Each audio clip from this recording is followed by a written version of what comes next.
The Detroit Pistons are comically bad. So bad that at the time I'm recording this, it seems like they're going to end up with the longest losing streak in NBA history. A 25-game losing streak in the NBA is absolutely hard to come by, but the Pistons, well, they have achieved that. But it got me thinking. I feel bad for Cade Cunningham. After a very good rookie year, an injury forced him to play 12 games last season. And well, he's back this year and he's got off to a slow start. But now, well, he's playing some really good basketball. He was a number one overall draft pick for a reason. He's the definition of a modern day point guard, which is exactly the way the NBA is going today with his long length and athleticism. And he can handle the rock. Any team would be lucky to have him on the roster.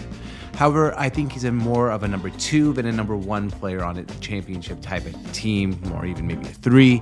And overall, his last 15 games, he's averaging 24, 4, and 7. I think it's time for someone to save Cade Cunningham from the Pistons. Here's the best options, some realistic and some not so realistic.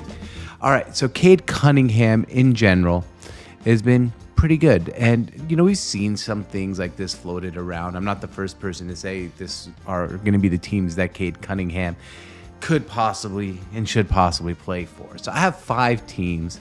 Some of them are more realistic than others. Some are unrealistic. But let's just take a look at these here. Number 1 is the San Antonio Spurs. I think we've seen this floated around many times. The Spurs would be a great place for him to be playing with Wemby. Give Wemby a point guard who can actually create, give Wemby a chance to play with someone like Cade Cunningham. I mean, that would be absolutely fantastic. And it would give Cade Cunningham and someone like Wemby to pass the ball to. He'd be definitely a number 2. And then down the line, maybe if the Spurs get another good player, he could be a number 3, but a really, really good number 3. The second one is the New Orleans Pelicans. I think the Pelicans need to do something. I don't know what kind of package they could put together, but throwing a bunch of draft picks, CJ McCollum, where his contract is probably going to be expiring soon, and getting Cade Cunningham with Brandon Ingram and Zion Williamson, all of a sudden you have a three-headed monster that could really do well in this league. And I think that would be a really great landing spot for him. The third one is the Houston Rockets. I think, maybe this would have to be one of those 3-way trades where Green goes somewhere and Cade Cunningham ends up on the Rockets, and a 3-way trade, some moving pieces, some assets. But I think the Rockets with, having Fred VanVleet, having Dylan Brooks, having Jabari Green and Cade Cunningham, it would be a really nice team built around some future success, but also being able to compete now for some sort of playoff spot. The fourth one, team I hate because, I'm a Seattle Supersonic fan, is the Oklahoma City Thunder. Now, I would not want to see this. They have so many future draft picks. It's unbelievable. Not just their own, but other teams. I mean, I think over 15, 20 of them.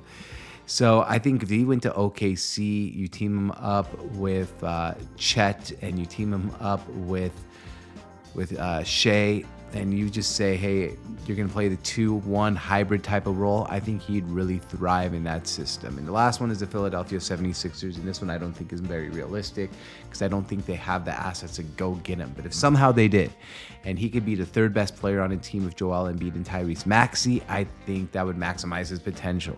I think he'd be great there. So that's the fifth team. So once again, I think the Spurs, Pelicans, Rockets, Thunder, and 76ers. But someone needs to go save Cade Cunningham. And if you reach the end of this video, my name is George on Tap, part of the Sports on Tap network. Make sure you like and subscribe to the channel, and we'll see you guys next time.